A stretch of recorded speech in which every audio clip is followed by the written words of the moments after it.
ਸਤਿ ਸ਼੍ਰੀ ਅਕਾਲ, ਨਮਸਕਾਰ ਤੇ ਆਦਾਬ। ਮੈਂ ਹਾਂ ਹਰਜਿੰਦ ਕੌਰ ਮੰਗੜ ਤੇ ਤੁਸੀਂ ਦੇਖ ਰਹੇ ਹੋ ਇੰਡੋਜ਼ ਟੀਵੀ। ਸਵਾਗਤ ਹੈ ਜੀ ਸਾਰਿਆਂ ਦਾ। ਬੁਲੇਟਿਨ ਦੀ ਸ਼ੁਰੂਆਤ ਕਰਦੇ ਹਾਂ ਜੀ ਤੇ ਬੁਲੇਟਿਨ ਦੀ ਸ਼ੁਰੂਆਤ ਕਰਨ ਲਈ ਸਾਡੇ ਨਾਲ ਜੁੜ ਚੁੱਕੇ ਨੇ ਜੀ ਰਵਿੰਦਰਜੀਤ ਸਿੰਘ ਚਮਕ, ਜੋ ਕਿ ਇਸ ਸਮੇਂ ਸਿਡਨੀ ਮੌਜੂਦ ਨੇ। ਕਰਾਂਗੇ ਜੀ ਮਸਲਿਆਂ ਦੇ ਉੱਤੇ ਚਰਚਾ, ਜਾਣਾਂਗੇ ਆਸਟ੍ਰੇਲੀਆ ਤੇ ਇੰਡੀਆ ਦੇ ਹਾਲ। ਬਹੁਤ-ਬਹੁਤ ਸਵਾਗਤ ਹੈ ਰਵਿੰਦਰਜੀਤ ਸਿੰਘ ਜੀ। ਹਾਂਜੀ ਹਰਜਿੰਦ ਜੀ, ਤੁਹਾਨੂੰ ਤੇ ਤੁਹਾਡੇ ਪਿਆਰੇ ਦਰਸ਼ਕਾਂ ਨੂੰ ਪਿਆਰ ਭਰੀ ਸਤਿ ਸ੍ਰੀ ਅਕਾਲ ਜੀ। ਕੀ ਹਾਲ ਚਾਲ ਨੇ ਜੀ ਸਿਡਨੀ ਦੇ? ਕਿਦਾਂ ਦਾ ਵੈਦਰ ਆ? ਸੁਣਿਆ ਜਦ ਤੁਸੀਂ ਬੂਸਟਰ ਡੋਜ਼ ਲਵਾ ਕੇ ਆਏ ਹੋ। ਹਾਂਜੀ ਹਰਜਿੰਦ ਜੀ, ਬਸ ਹੁਣੇ 10 ਮਿੰਟ ਪਹਿਲਾਂ ਹੀ ਜੀ ਤੇ ਕਾਫੀ ਹੁਣ ਓਮਿਕਰੋਨ ਦਾ ਜਿਵੇਂ ਆਸਟ੍ਰੇਲੀਆ ਦੇ ਵਿੱਚ ਕਾਫੀ ਪ੍ਰਕੋਪ ਵੱਧ ਰਿਹਾ ਹੈ, ਔਰ ਜਿਵੇਂ ਕਿ ਆਪ ਜੀ ਨੂੰ ਪਤਾ ਹੋਣਾ ਕਿ ਇੱਥੇ ਤਕਰੀਬਨ 5500 ਤੋਂ ਵੱਧ ਕੇਸ ਅੱਜ ਆਏ ਨੇ। ਤੇ ਇਹਦੇ ਨਾਲ ਕੁਈਨਜ਼ਲੈਂਡ ਦੇ ਵਿੱਚ ਵੀ ਮੇਰਾ ਖਿਆਲ ਜਿਹੜੇ ਨੇ 360-70 ਦੇ ਨੇੜੇ ਤੇੜੇ ਨੇ। ਹਾਂਜੀ, ਤੇ ਵਿਕਟੋਰੀਆ ਦੇ ਵੀ ਕੇਸਿਸ ਜਿਹੜੇ 2000 ਤੋਂ ਟੱਪ ਗਏ ਨੇ, ਪਾਰ ਹੋ ਗਏ। ਔਰ ਉਹਦੇ ਨਾਲ ਕਾਫੀ ਜਿਹੜਾ ਹੁਣ ਉੱਤੋਂ ਕ੍ਰਿਸਮਸ ਦਾ ਜਿਹੜਾ ਛੁੱਟੀਆਂ ਦਾ ਸੀਜ਼ਨ ਹੋਣ ਕਰਕੇ ਲੋਕੀ ਜਿਹੜੇ ਨੇ ਬੜੇ ਉਤਾਵਲੇ ਸੀ ਇੰਟਰਸਟੇਟ ਟਰੈਵਲ ਕਰਨ ਵਾਸਤੇ, ਔਰ ਉਹਨਾਂ ਨੂੰ ਹੁਣ ਕਾਫੀ ਮੁਸ਼ਕਲਾਂ ਆ ਰਹੀਆਂ ਨੇ। ਲੋਕੀ ਵਿਚਾਰੇ ਆਪਣੀਆਂ ਫਲਾਈਟਾਂ ਕੈਂਸਲ ਕਰ ਰਹੇ ਨੇ। ਕਈ ਸਟੇਟਸ ਨੇ ਜਿਹੜੀਆਂ ਆਉਣ ਤੇ ਜਿਹੜੀ ਹੈ ਕੁਆਰੰਟੀਨ ਦੀਆਂ ਜਿਹੜੀਆਂ ਸ਼ਰਤਾਂ ਦੁਬਾਰਾ ਲਾਗੂ ਕਰਨ ਦੇ ਨਾਲ ਉਹ 3-4 ਦਿਨ ਵਾਸਤੇ ਆਈਸੋਲੇਟ ਰਹਿਣਾ ਪੈਣਾ, ਤੇ ਇਸ ਕਰਕੇ ਲੋਕੀ ਜਿਹੜੇ ਨੇ ਉਹ ਟਾਈਮ ਵੇਸਟ ਨਹੀਂ ਕਰਨਾ ਚਾਹੁੰਦੇ, ਇਸ ਕਰਕੇ ਉਹ ਕੈਂਸਲ ਕਰ ਰਹੇ ਨੇ ਬਹੁਤੇ ਲੋਕ ਜਿਹੜੇ ਨੇ ਫਲਾਈਟਾਂ ਵਗੈਰਾ। ਕਾਫੀ ਬੜੀ ਜਿਹੜੀ ਆ ਨਾ ਇਸ ਵਾਸਤੇ ਬੜਾ ਜਿਹੜੀ ਆ ਨਮੋਸ਼ੀ ਪੈਦਾ ਹੋ ਚੁੱਕੀ ਹੈ। ਬੜੇ ਅਲਰਟ ਵੀ ਆ ਰਹੇ ਨੇ ਜਿਹੜੇ ਨੇ।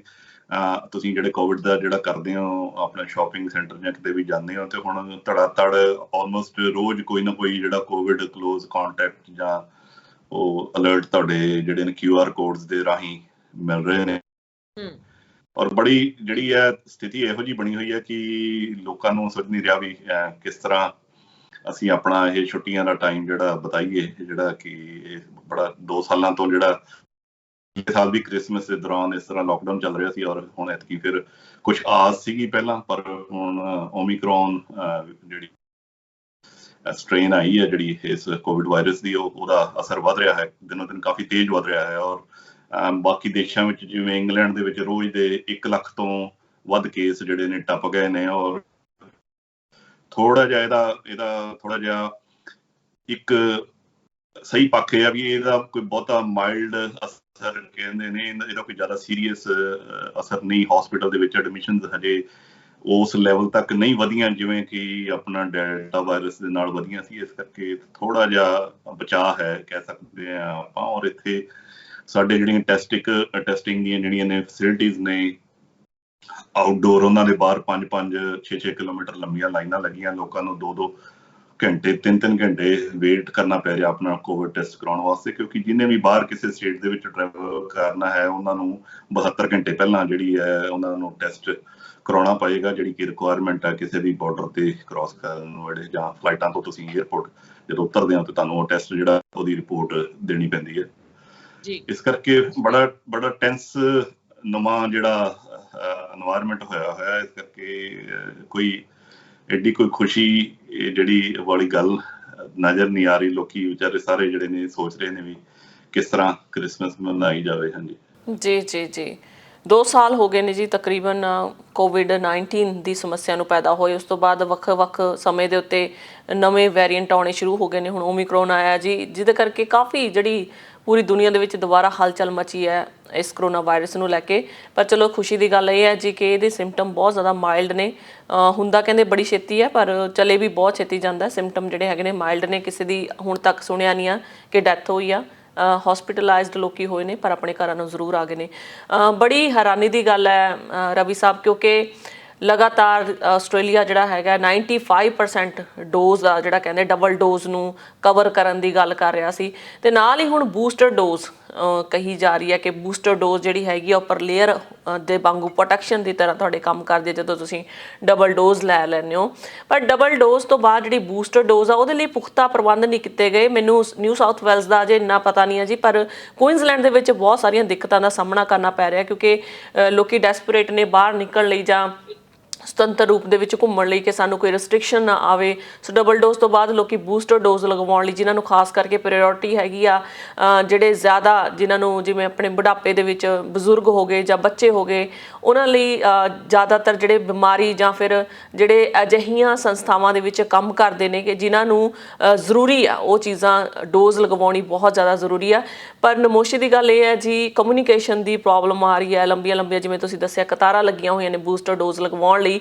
ਤੇ ਉਹ ਤੋਂ ਬਾਅਦ ਟਿਕਟ ਦੀ ਗੱਲ ਕਰਦੇ ਨੇ ਕਿ ਟਿਕਟਸ ਤੁਹਾਡੇ ਕੋਲ ਹੈਗੀਆਂ ਜਾਂ ਨਹੀਂ ਹੈਗੀਆਂ। ਜਿਨ੍ਹਾਂ ਕੋਲ ਟਿਕਟਸ ਹੈਗੀਆਂ ਨੇ ਉਹਨਾਂ ਨੂੰ ਬੁਲਾਉਂਦੇ ਨੇ, ਜਿਨ੍ਹਾਂ ਕੋਲ ਨਹੀਂ ਹੈਗੀਆਂ ਉਹਨਾਂ ਨੂੰ ਵਾਪਸ ਭੇਜ ਰਹੇ ਨੇ। ਜੀ ਹਰਜਿੰਦ ਜੀ, ਹਾਂਜੀ, ਬੂਸਟਰ ਡੋਜ਼ ਇਸ ਤਰ੍ਹਾਂ ਸੀ, ਪਹਿਲਾਂ ਸਰਕਾਰ ਨੇ ਅਨਾਉਂਸ ਕੀਤਾ ਸੀ ਵੀ ਜਿਹਦੀ ਸੈਕਿੰਡ ਡੋਜ਼ ਲੱਗੀ ਆ ਉਦੋਂ 6 ਮਹੀਨੇ ਬਾਅਦ ਜਿਹੜੀ ਬੂਸਟਰ ਡੋਜ਼ ਲੱਗ ਸਕਦੀ ਹੈ। ਹੁਣ ਉਹ ਟਾਈਮ ਘਟਾ ਕੇ 5 ਮਹੀਨੇ ਕਰ ਦਿੱਤਾ ਉਹਨਾਂ ਨੇ। ਔਰ ਕੱਲ ਸਰਕਾਰ ਦੀ ਜਿਹੜੀ ਆ, ਫੈਡਰਲ ਗਵਰਨਮੈਂਟ ਦੀ ਜਿਹੜੀ ਐਮਰਜੈਂਸੀ ਜਿਹੜੀ ਆ ਕੈਬਨਿਟ ਮੀਟਿੰਗ ਹੋਈ ਆ, ਜਿਹੜੀ ਸਾਰੀਆਂ ਸਟੇਟਸ ਦੇ ਜਿਹੜੇ ਹੈਗੇ ਨੇ, ਜਿਹੜੇ ਨੇ ਨੁਮਾਇੰਦੇ ਨੇ, ਔਰ ਉਹਨਾਂ ਨੇ ਕੋਸ਼ਿਸ਼ ਕੀਤੀ, ਕਈਆਂ ਸਟੇਟਸ ਨੇ ਵੀ ਸਾਨੂੰ ਇਜਾਜ਼ਤ ਦਿੱਤੀ ਜਾਵੇ, ਅਸੀਂ 4 ਮਹੀਨੇ ਦਾ ਟਾਈਮ ਜਿਹੜਾ ਉਹ ਰੱਖ ਕੇ ਅਸੀਂ ਜਿਹੜੀ ਬੂਸਟਰ ਡੋਜ਼ ਦੇ ਸਕੀਏ। ਪਰ ਉਹ ਸਰਕਾਰ ਕਹਿੰਦੇ ਵੀ ਇਹ ਕਿਉਂਕਿ ਇਹਦਾ ਕੋਈ ਅਸਰ ਇੰਨਾ ਕੋਈ ਨਹੀਂ ਹੈ, ਇਸ ਕਰਕੇ ਉਹਨਾਂ ਨੇ 5 ਮਹੀਨੇ ਦਾ ਟਾਈਮ ਜਿਹੜਾ ਦਿੱਤਾ ਹੈ। ਜਿਨ੍ਹਾਂ ਨੂੰ ਸੈਕਿੰਡ ਡੋਜ਼ 5 ਮਹੀਨੇ ਹੋ ਗਏ ਨੇ ਉਹ ਲਵਾ ਸਕਦੇ ਨੇ। ਜਿੱਥੋਂ ਤੱਕ ਕਿ ਵੈਕਸੀਨੇਸ਼ਨ ਅਵੇਲੇਬਿਲਿਟੀ ਦਾ ਕੰਮ ਹੈ, ਉਹ ਕਹਿ ਰਹੇ ਨੇ ਵੀ ਸਾਡੇ ਕੋਲ 20 ਮਿਲੀਅਨ ਡੋਜ਼ਸ ਆਲਰੇਡੀ ਸਾਡੇ ਕੋਲ ਹੈ ਨੇ, ਜਿਹੜੀਆਂ ਕਿ ਵਾਧੂ ਨੇ ਆਸਟ੍ਰੇਲੀਅਨ ਪੋਪੂਲੇਸ਼ਨ ਦੇ ਹਿਸਾਬ ਨਾਲ ਦੇਖਿਆ ਜਾਵੇ ਤਾਂ। ਮੇਰਾ ਖਿਆਲ ਮਸਲਾ ਹੈ ਵੀ ਉਹ ਵੈਕਸੀਨੇਸ਼ਨ ਜਿਹੜੇ ਲਾਉਣ ਵਾਲੇ ਜਿਹੜੀਆਂ ਜਗ੍ਹਾ ਨੇ ਜਾਂ ਥਾਵਾਂ ਨੇ, ਉਹਨਾਂ ਦੀ ਘਾਟ ਜਾਂ ਇਨਫਰਾਸਟ੍ਰਕਚਰ ਦੀ ਘਾਟ ਹੋਣ ਕਰਕੇ ਹੋ ਸਕਦਾ ਇਹ ਥੋੜਾ ਜਿਹਾ ਟਾਈਮ ਲੱਗੇ। ਪਰ ਮੇਰਾ ਖਿਆਲ ਹੈ ਵੀ ਜਿਵੇਂ ਹੁਣ ਤੁਸੀਂ ਬੁੱਕ ਕਰਾਓ ਤੇ ਤੁਹਾਡੀ ਦੂਜੇ ਤੀਜੇ ਦਿਨ ਵਾਰੀ ਕਿਤੇ ਨਾ ਕਿਤੇ ਆ ਜਾਂਦੀ ਹੈ। ਇਸ ਕਰਕੇ ਮੇਰਾ ਖਿਆਲ ਹੈ ਕਿ ਆਉਣ ਵਾਲੇ ਹੋਰ ਹਫ਼ਤੇ 10 ਦਿਨਾਂ ਵਿੱਚ ਇਹ ਜਿਹੜਾ ਬੂਸਟਰ ਡੋਜ਼ ਦਾ ਮਸਲਾ ਇਹ ਸਹੀ ਹੋ ਜਾਏਗਾ। ਔਰ ਬਾਕੀ ਦੇਖੋ ਜੀ, ਇਹ ਜਿਹੜੀਆਂ ਫਲੂ ਦੀਆਂ ਜਿਵੇਂ ਵੈਕਸੀਨੇਸ਼ਨ ਨੇ, ਉਹ ਹਰ ਸਾਲ ਉਹਦੇ ਵਿੱਚ ਨਵੀਂ ਸਟ੍ਰੇਨ ਐਡ ਕਰਕੇ ਉਹਨਾਂ ਨੂੰ ਜਿਹੜਾ ਨਵੀਂ ਜਿਹੜੀ ਆ ਬਣਾਉਣੀ ਪੈਂਦੀ ਹੈ ਵੈਕਸੀਨ। ਔਰ ਇਸੇ ਤਰ੍ਹਾਂ ਹੁਣ ਕਰੋਨਾ ਦੀਆਂ ਨਵੀਆਂ ਵੇਰੀਐਂਟਸ ਆਉਣ ਦੇ ਨਾਲ, ਜਿਹੜੀਆਂ ਨੇ ਸਟ੍ਰੇਨਸ ਆਉਣ ਦੇ ਨਾਲ, ਹੋ ਸਕਦਾ ਇਸ ਤੋਂ ਗਾਂਹ ਵੀ ਜਿਹੜੀ ਆ ਬੂਸਟਰ ਡੋਜ਼, ਜਿਵੇਂ ਕਿ ਇਜ਼ਰਾਈਲ ਵਿੱਚ ਤੁਹਾਨੂੰ ਸ਼ਾਇਦ ਪਤਾ ਹੋਵੇ, ਉਹਨਾਂ ਨੇ ਚੌਥੀ ਬੂਸਟਰ ਡੋਜ਼ ਦਾ ਕੰਮ ਵੀ ਹੋ ਗਿਆ ਹੈ ਉਹਨਾਂ ਦੇ ਉੱਤੇ। ਹਾਂਜੀ, ਸੋ ਇਹ ਕੋਈ ਪੱਕਾ ਨਹੀਂ ਕਿਹਾ ਜਾ ਸਕਦਾ ਵੀ ਅਗਲੀ ਜਿਹੜੀ ਵੇਰੀਐਂਟ ਨੇ ਜਾਂ ਅਗਲਾ ਜਿਹੜੀ ਸਟ੍ਰੇਨ ਹੈ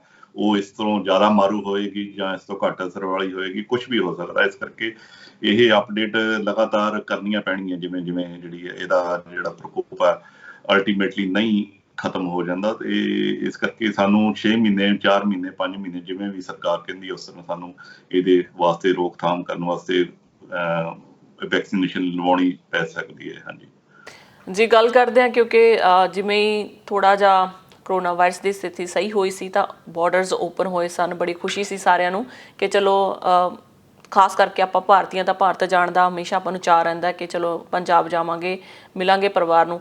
ਇੱਥੋਂ ਦੇ ਜਿਹੜੇ ਲੋਕ ਨੇ ਉਹ ਥੋੜਾ ਡਰ ਰਹੇ ਨੇ ਇੰਡੀਆ ਜਾਣਾ ਜਾਂ ਕਿਧਰੇ ਹੋਰ ਜਾਣਾ, ਕਿਉਂਕਿ ਕੋਈ ਪਤਾ ਨਹੀਂ ਕਦੋਂ ਕਿਹੋ ਜਿਹੀ ਸਥਿਤੀ ਬਣ ਜਾਵੇ। ਪਰ ਆਸਟ੍ਰੇਲੀਆ ਦੇ ਵਿੱਚ ਅਜੇ ਅਜਿਹੀ ਸਥਿਤੀ ਨਹੀਂ ਬਣੀ ਆ, ਕਿਉਂਕਿ ਸਕੌਟ ਮੋਰਿਸਨ ਨੇ ਕਿਹਾ, ਪਹਿਲਾਂ ਪਿੱਛੇ ਜਿਹੇ ਐਲਾਨ ਕੀਤਾ ਕਿ ਬਾਰਡਰਸ ਓਪਨ ਰਹਿਣਗੇ। ਸੋ ਜਿਹੜੇ ਭਾਰਤ ਫਸੇ ਹੋਏ ਵਿਦਿਆਰਥੀ ਕਹਿ ਲਓ ਜਾਂ ਹੋਰ ਵੀ ਜਿਹੜੇ ਵੀਜ਼ਿਆਂ ਦੇ ਉੱਤੇ ਹੈਗੇ ਨੇ, ਸੋ ਉਹ ਕੀ ਆਪਣੇ ਮਨ 'ਚ ਸੋਚ ਸਕਦੇ ਨੇ ਕਿ ਆਸਟ੍ਰੇਲੀਆ ਇਸ ਸਮੇਂ ਆਉਣਾ ਉਹਨਾਂ ਲਈ ਬਿਹਤਰ ਹੋਵੇਗਾ ਫਟਾਫਟ, ਕਿਉਂਕਿ ਜਿਹੜੀਆਂ ਰੈਸਟ੍ਰਿਕਸ਼ਨਸ ਹੈਗੀਆਂ ਇਸ ਸਮੇਂ ਈਜ਼ੀ ਨੇ। ਪਰ ਗੱਲ ਦੂਜੇ ਪਾਸੇ ਉਹੀ ਹੈ ਜੀ ਕਿ ਫਲਾਈਟਸ ਨੇ ਰੇਟ ਇੰਨੇ ਵਧਾਤੇ ਨੇ, ਖਾਸ ਕਰਕੇ ਏਜੰਟ ਵਿੱਚ ਧਾਂਚਲੀ ਕਰਦੇ ਨੇ, ਬਹੁਤ ਲੁੱਟ ਖਸੁੱਟ ਹੋ ਰਹੀ ਹੈ। ਹਾਂਜੀ, ਗੱਲ ਸਹੀ ਹੈ ਤੁਹਾਡੀ ਹਰਜਿੰਦ ਜੀ। ਅੱਜ ਕੱਲ ਵੈਸੇ ਵੀ ਤੁਸੀਂ ਵੇਖਿਆ ਜਾਵੇ ਕ੍ਰਿਸਮਸ ਦੇ ਦੌਰਾਨ ਜਿਹੜਾ ਹੌਲੀਡੇ ਪੀਰੀਅਡ ਜਿਹੜਾ ਹੁੰਦਾ ਹੈ, ਪੀਕ ਪੀਰੀਅਡ ਮੰਨਿਆ ਜਾਂਦਾ। ਇਹਦੇ ਵਿੱਚ ਵੈਸੇ ਹੀ ਫਲਾਈਟਾਂ ਦੇ ਜਿਹੜੇ ਨੇ ਰੇਟ ਬਹੁਤ ਹਾਈ ਹੁੰਦੇ ਨੇ। ਔਰ ਇਹ ਖੁਸ਼ੀ ਦੀ ਗੱਲ ਹੈ ਕਿ ਚਲੋ ਇਹਨਾਂ ਨੇ ਜਿਹੜੀ ਸਟੂਡੈਂਟਸ ਵੀਜ਼ੇ ਵਾਲੇ ਨੇ, ਜਿਹੜੇ ਸਾਡੇ ਛੋਟੇ ਵੀਰ ਭੈਣ, ਉਹਨਾਂ ਨੂੰ ਅਲਾਓ ਕਰ ਦਿੱਤਾ ਹੈ ਗਵਰਨਮੈਂਟ ਨੇ ਆਉਣਾ। ਆਸਟ੍ਰੇਲੀਆ ਵਿੱਚ ਆਉਣਾ ਜਿਹੜਾ ਹੈਗਾ ਕਾਫੀ ਕਹਿ ਲਓ ਵੀ ਸੁਰੱਖਿਅਤ ਹੈ ਕੋਵਿਡ ਦੇ ਹਿਸਾਬ ਨਾਲ। ਕਿਸੇ ਹੋਰ ਮੁਲਕ ਜਾਂ ਯੂਰਪ ਜਾਂ ਤੁਸੀਂ ਅਮਰੀਕਾ ਜਾਂ ਕੈਨੇਡਾ ਵਿੱਚ ਜਾਣ ਨਾਲੋਂ, ਇੰਡੀਆ ਵਿੱਚ ਜਾਣ ਨਾਲੋਂ ਇੱਥੇ ਆਉਣਾ ਸੁਰੱਖਿਅਤ ਹੈ। ਇੱਥੇ ਜਿਹੜੇ ਨੇ ਸਿਹਤ ਪ੍ਰਬੰਧ ਜਿਹੜੇ ਨੇ ਸਰਕਾਰ ਦੇ ਬਹੁਤ ਵਧੀਆ ਨੇ। ਜੇ ਤੁਸੀਂ ਦੂਸਰੇ ਆਪਣੇ ਇੰਡੀਆ ਦੇ ਮੁਲਕ ਦੇ ਨਾਲ ਅਸੀਂ ਕੰਪੇਅਰ ਕਰਕੇ ਦੇਖੀਏ ਜਾਂ ਅਮਰੀਕਾ ਵਿੱਚ ਵੀ ਦੇਖੀਏ ਤਾਂ ਸਾਡੇ ਇੱਥੇ ਜਿਹੜੀਆਂ ਸਿਹਤ ਸਹੂਲਤਾਂ ਨੇ ਉਹ ਕਾਫੀ ਹਾਈ ਲੈਵਲ ਦੀਆਂ ਨੇ ਔਰ ਵਰਲਡ ਦੇ ਵਿੱਚ ਆਸਟ੍ਰੇਲੀਆ ਦਾ 2nd ਨੰਬਰ ਆਉਂਦਾ ਕੈਨੇਡਾ ਤੋਂ ਬਾਅਦ ਸਿਹਤ ਦੇ ਮਾਮਲੇ ਦੇ ਵਿੱਚ। ਬਾਕੀ ਜਿਹੜੇ ਇੱਥੋਂ ਜਾਣਾ ਚਾਹੁੰਦੇ ਸੀ ਆਸਟ੍ਰੇਲੀਆ ਤੋਂ ਜਾਣ ਵਾਲਿਆਂ ਨੂੰ, ਜਿਹੜੇ ਯਾਤਰੀ ਨੇ ਜਾਂ ਉਹ ਕਈ ਸੈਰ ਸਪਾਟੇ ਵਾਸਤੇ ਲੋਕਾਂ ਨੇ ਜਾਣਾ ਸੀ ਵੱਖਰੇ ਵੱਖਰੇ ਦੇਸ਼ਾਂ ਵਿੱਚ, ਉਹਨਾਂ ਨੂੰ ਬੜੀ ਨਮੋਸ਼ੀ ਦਾ ਸਾਹਮਣਾ ਕਰਨਾ ਪੈ ਰਿਹਾ। ਉਹਨਾਂ ਨੂੰ ਆਪਣੀਆਂ ਫਲਾਈਟਾਂ ਕੈਂਸਲ ਕਰਨੀਆਂ ਪਈਆਂ ਨੇ ਔਰ ਜਿਹੜਾ ਸਾਰਾ ਪ੍ਰੋਗਰਾਮ ਉਹਨਾਂ ਨੇ ਛੁੱਟੀਆਂ ਦਾ ਬਣਾਇਆ ਸੀ, ਜਿਵੇਂ ਕਿ ਯੰਗ ਬੱਚੇ ਨੇ, ਹੁਣ ਮੇਰੇ ਆਪਣੇ ਬੇਟੇ ਨੇ ਜਾਣਾ ਸੀ ਯੂਰਪ, ਉਹ ਕੈਂਸਲ ਕਰਵਾ ਕੇ ਹੁਣ ਜਿਹੜੇ ਨੇ ਹੋਰ ਕਿਤੇ ਦੇਖ ਰਹੇ ਨੇ ਵੀ ਕਿੱਥੇ ਜਾਇਆ ਜਾ ਸਕਦਾ। ਬੜੀਆਂ ਘੱਟ ਥਾਵਾਂ ਨੇ ਜਿੱਥੇ ਕਿ ਸੁਰੱਖਿਆ ਦੇ ਨਾਲ ਤੁਸੀਂ ਜਾ ਸਕਦੇ ਹੋ ਔਰ ਜਾਣਾ ਸੌਖਾ ਹੈ। ਜੇ ਪਰਮਾਤਮਾ ਨਾ ਕਰੇ ਜੇ ਕਿਤੇ ਲੋਕਡਾਊਨ ਵਗੈਰਾ ਕਿਸੇ ਕੰਟਰੀ 'ਚ ਤੁਸੀਂ ਗਏ ਹੋ, ਜੇ ਉੱਥੇ ਲੱਗ ਗਿਆ ਤਾਂ ਤੁਸੀਂ ਮਤਲਬ ਕਿ ਹਮੇਸ਼ਾ ਜਿਹੜੇ ਲੰਬੇ ਸਮੇਂ ਲਈ ਤੁਸੀਂ ਜਿਹੜੇ ਨੇ ਉੱਥੇ ਫਸ ਸਕਦੇ ਹੋ। ਇਸ ਕਰਕੇ ਇਹ ਥੋੜਾ ਰਿਸਕੀ ਹੈ ਔਰ ਇਹ ਸਾਰੀ ਸਿਚੁਏਸ਼ਨ ਜਿਹੜੀ ਆ ਕਲੀਅਰ ਹੋਣ ਤੋਂ ਬਾਅਦ ਹੀ ਕੁਛ ਜਿਹੜਾ ਪਤਾ ਲੱਗਿਆ, ਜਿਵੇਂ ਕਿ ਹੁਣ 2 ਮਹੀਨੇ ਪਹਿਲਾਂ ਲੱਗਦਾ ਸੀ ਵੀ ਕ੍ਰਿਸਮਸ ਕਰਕੇ ਆ ਜਿਹੜਾ ਟਾਈਮ ਹੈ ਇਹ ਸਹੀ ਹੋ ਜਾਵੇਗਾ ਔਰ ਜਿਹੜਾ ਇੰਨਾ ਜਿਹੜਾ ਭਾਰੀ ਦੁਬਾਰਾ ਜਿਹੜਾ ਇੰਨਾ ਪ੍ਰਕੋਪ ਨਹੀਂ ਹੋਵੇਗਾ। ਪਰ ਓਮਿਕਰੋਨ ਆਉਣ ਕਰਕੇ ਹੁਣ ਕਾਫੀ ਲੋਕ ਜਿਹੜੇ ਨੇ ਡਰੇ ਹੋਏ ਨੇ, ਸਹਿਮੇ ਹੋਏ ਨੇ ਜਾਂ ਮਤਲਬ ਕਿ ਬੜੇ ਨਿਰਾਸ਼ ਨੇ ਕਿ ਇਸ ਹੌਲੀਡੇ ਪੀਰੀਅਡ ਦੇ ਵਿੱਚ ਜਿਹੜਾ ਇਹ ਪ੍ਰਕੋਪ ਸ਼ੁਰੂ ਹੋ ਗਿਆ ਹੈ। ਹਾਂਜੀ ਜੀ, ਗੱਲ ਕਰ ਲੈਂਦੇ ਹਾਂ ਜੀ ਭਾਰਤ ਦੀ, ਸੂਬੇ ਪੰਜਾਬ ਦੀ। ਪੰਜਾਬ ਦੇ ਵਿੱਚ ਵਿਧਾਨ ਸਭਾ ਚੋਣਾਂ ਦਾ ਵਿਗਲ ਵੱਜ ਚੁੱਕਿਆ ਜੀ। ਲਗਾਤਾਰ ਸਿਆਸੀ ਪਾਰਟੀਆਂ ਆਪਣਾ ਆਪਣਾ ਜ਼ੋਰ ਅਜ਼ਮਾ ਰਹੀਆਂ ਨੇ ਤੇ ਜਿਵੇਂ ਹੀ ਸਿਆਸਤ ਦੀ ਗੱਲ ਆਉਂਦੀ ਆ ਜੀ ਤਾਂ ਆਪਣੇ ਜਿਹੜੇ ਲੀਡਰ ਹੁੰਦੇ ਨੇ ਆਪਣਾ ਰੰਗ ਦਿਖਾਉਣਾ ਸ਼ੁਰੂ ਕਰ ਦਿੰਦੇ ਨੇ। ਭਾਜਪਾ ਦਾ ਖਾਸ ਕਰਕੇ ਜਦੋਂ ਕਿਸਾਨੀ ਮੋਰਚਾ ਸੀ ਤਾਂ ਲੋਕਾਂ ਨੇ ਬਾਈਕਾਟ ਕੀਤਾ ਸੀ, ਕਿਉਂਕਿ ਭਾਜਪਾ ਕਹਿੰਦੇ ਸੀ ਕਿ 3 ਜਿਹੜੇ ਕਾਲੇ ਕਾਨੂੰਨ ਹੈ ਕਿਸਾਨਾਂ ਪ੍ਰਤੀ ਉਹ ਮਾਰੂ ਕਾਲੇ ਕਾਨੂੰਨ ਸਨ। ਸੋ ਅਜੇ ਵੀ ਲੋਕੀ ਭਾਜਪਾ ਦਾ ਜਿਹੜਾ ਹੈਗਾ ਉਹ ਅਸਰ ਰਸੂਖ ਮੰਨਦੇ ਨੇ। ਲੀਡਰ ਜਿਹੜੇ ਹੈਗੇ ਨੇ ਜੀ, ਜਿਹੜੀਆਂ ਰਵਾਇਤੀ ਪਾਰਟੀਆਂ ਹੈਗੀਆਂ, ਚਾਹੇ ਕਾਂਗਰਸ ਹੈ ਚਾਹੇ ਅਕਾਲੀ ਦਲ ਹੈ, ਉਹਨਾਂ ਨੂੰ ਛੱਡ ਕੇ ਭਾਜਪਾ ਦੇ ਵਿੱਚ ਸ਼ਾਮਲ ਹੋ ਰਹੇ ਨੇ। ਸੋ ਜਿਹੜੀ ਬੰਦੇ ਦੀ ਅਣਖ ਹੈ ਜੀ ਉਹ ਸਿਰਫ ਉਹਨਾਂ ਸਿਆਸੀ ਗੱਲਾਂ ਬਾਤਾਂ ਤੱਕ ਹੀ ਰਹਿ ਜਾਂਦੀ ਆ, ਰਾਜਨੀਤਿਕ ਕਾਰਾਂ ਤੱਕ ਹੀ ਰਹਿੰਦੀ, ਕਿਉਂਕਿ ਜਦੋਂ ਵੱਡੇ ਵੱਡੇ ਬਿਆਨਬਾਜ਼ੀਆਂ ਦੇਣੀਆਂ ਹੁੰਦੀਆਂ ਨੇ, ਵੱਡੀਆਂ ਵੱਡੀਆਂ ਲੋਕਾਂ ਨੂੰ ਸ਼ਬਦ ਬਾਗ ਦਿਖਾਉਣੇ ਹੁੰਦੇ ਨੇ, ਜਦੋਂ ਬਹੁਤ ਝੂਠ ਬੋਲਿਆ ਜਾਂਦਾ, ਪਰ ਜਦੋਂ ਅਸਲ ਸੱਚਾਈ ਆਉਂਦੀ ਹੈ ਤਾਂ ਸਾਰੇ ਲੋਕਾਂ ਦੇ ਸਾਹਮਣੇ ਆਉਂਦੀ ਹੈ ਜੀ। ਹਾਂਜੀ, ਇਹ ਬੜੀ ਹਰਜਿੰਦਰ ਜੀ, ਜਿਹੜੀ ਇੰਡੀਆ ਦੀ ਪੋਲਿਟਿਕਸ ਹੈ ਇਹ ਬਹੁਤ ਜ਼ਿਆਦਾ ਇੰਨੀ ਜ਼ਿਆਦਾ ਗੰਦਲੀ ਹੋ ਚੁੱਕੀ ਹੈ, ਪੋਲੂਟਡ ਹੋ ਚੁੱਕੀ ਹੈ ਕਿ ਇਹਦੇ ਵਿੱਚ ਕੋਈ ਇਨਸਾਨੀਅਤ, ਕੋਈ ਮਾਨਵਤਾ, ਕੋਈ ਕੁਛ ਵੀ ਜਿਹੜਾ ਨਾ ਉਹਦਾ ਜਿਹੜਾ ਮੰਨਿਆ ਨਹੀਂ ਜਾ ਰਿਹਾ। ਵੀ ਅਸੀਂ ਜਿਹੜਾ ਆਪਣਾ ਦਿਨ ਤਿਉਹਾਰ ਦੇਖ ਕੇ, ਜਿਵੇਂ ਹੁਣ ਅੱਜ ਕੱਲ੍ਹ ਦੇਖੋ ਤੁਸੀਂ ਹੁਣ ਸ਼ਹੀਦੀ ਹਫ਼ਤਾ ਚੱਲ ਰਿਹਾ ਹੈ ਔਰ ਇਸ ਹਫ਼ਤੇ ਦੇ ਦੌਰਾਨ ਗੁਰੂ ਸਾਹਿਬ ਨੇ ਜਿਹੜਾ ਸਰਬੰਸ ਆਪਣਾ ਵਾਰਿਆ, ਜਿਹੜਾ ਵਿਚਾਰੇ ਸਾਹਿਬਜ਼ਾਦਿਆਂ ਦੀ ਮਾਤਾ ਗੁਜਰ ਕੌਰ ਜੀ ਦੀ ਸ਼ਹੀਦੀ ਹੋਈ ਔਰ ਸਾਰੇ ਪੰਜਾਬ ਦੇ ਵਿੱਚ ਇਸ ਵੇਲੇ ਇਹ ਹਫ਼ਤਾ ਜਿਹੜਾ ਕਿ ਉਸ ਸੋਗ ਦੇ ਵਿੱਚ ਜਾਂ ਉਸ ਸੋਗਮਈ ਵਾਤਾਵਰਨ ਵਿੱਚ ਜਿਹੜਾ ਹਰ ਇੱਕ ਗੁਰਦੁਆਰਾ ਸਾਹਿਬ ਵਿਖੇ ਮਨਾਇਆ ਜਾ ਰਿਹਾ, ਉਸ ਚੀਜ਼ ਨੂੰ ਬਿਲਕੁਲ ਅਣਗੌਲਿਆਂ ਕਰਕੇ ਸਰਕਾਰੀ ਜਾਂ ਜਿਹੜੇ ਨੇ ਸਿਆਸੀ ਲੋਕ ਨੇ ਇਹ ਆਪਣੇ ਜਿਹੜੇ ਨਵੇਂ ਪੈਂਤੜੇ ਜਿਹੜੇ ਨੇ ਰੋਜ਼ ਲਿਆਉਂਦੇ ਨੇ ਔਰ ਜਿਹੜੇ ਨੇ ਲੋਕਾਂ ਨੂੰ ਵਰਗਲਾ ਕੇ ਦੁਬਾਰਾ ਫੇਰ ਆਪਣੀ ਜਿਹੜੀ ਇਹਨਾਂ ਦੀ ਖੁਸ਼ੀ ਹੋਈ ਜਿਹੜੀ ਇਹਨਾਂ ਦੀ ਮਹਿਮਾ ਉਹਨੂੰ ਦੁਬਾਰਾ ਉਜਾਗਰ ਕਰਨ ਵਾਸਤੇ ਜਿਹੜੇ ਨੇ ਕਈ ਤਰ੍ਹਾਂ ਦੇ ਹੀਲੇ ਵਰਤ ਰਹੇ ਨੇ। ਹੁਣ ਬੀਜੇਪੀ ਦੇ ਵਿੱਚ ਜਿਹੜੇ ਅਕਾਲੀ ਦਲ ਚੋਂ ਬਦਲ ਕੇ ਜਾ ਰਹੇ ਨੇ ਜਾਂ ਹੋਰ ਦਲਾਂ ਚੋਂ ਜਾ ਰਹੇ ਨੇ, ਉਹਨਾਂ ਨੂੰ ਸਿਰਫ ਆਪਣੀਆਂ ਕੁਰਸੀਆਂ ਦੀ ਖਾਤਰ ਜਿਹੜਾ ਜਾਂ ਉਹਨਾਂ ਨੂੰ ਇਹਨਾਂ ਦੇ ਜਿਹੜੇ ਨੇ ਅੰਤਰਗਤ ਜਿਹੜੇ ਇਹਨਾਂ ਦੇ ਸਮਝੌਤੇ ਹੋਏ ਹੁੰਦੇ ਨੇ, ਭਾਵੇਂ ਉਹਨਾਂ ਨੂੰ ਪਤਾ ਹੋਣਾ ਵੀ ਜਿਹੜਾ ਅਕਾਲੀ ਦਲ ਦਾ ਇਸ ਵੇਲੇ ਬੁਰਾ ਹਾਲ ਹੈ, ਉੱਥੋਂ ਜਿੱਤਣਾ ਮੁਸ਼ਕਿਲ ਹੈ। ਇਸ ਕਰਕੇ ਜਿਵੇਂ ਇਹਨਾਂ ਦਾ ਗੱਠਜੋੜ ਹੋਇਆ ਹੈ ਜਿਹੜਾ ਬਹੁਜਨ ਸਮਾਜ ਪਾਰਟੀ ਨਾਲ, ਹੁਣ ਕਈ ਕੈਂਡੀਡੇਟ ਜਿਹੜੇ ਪਹਿਲਾਂ ਅਕਾਲੀ ਦਲ ਦੇ ਵਿੱਚ ਖੜੇ ਸੀ ਉਹ ਹੁਣ ਬਹੁਜਨ ਸਮਾਜ ਪਾਰਟੀ ਦੀ ਟਿਕਟ ਤੇ ਖੜੇ ਨੇ। ਗੱਲ ਕੁਛ ਨਹੀਂ, ਫਰਕ ਕੁਛ ਨਹੀਂ ਹੈ, ਸਿਰਫ ਜਿਹੜੀ ਪਾਰਟੀ ਦਾ ਨਾਂ ਜਿਹੜਾ ਆਪਣਾ ਤੁਸੀਂ ਲੇਬਲ ਬਦਲਿਆ ਵਿੱਚੋਂ ਬੱਚੇ ਆਉਂਦੇ।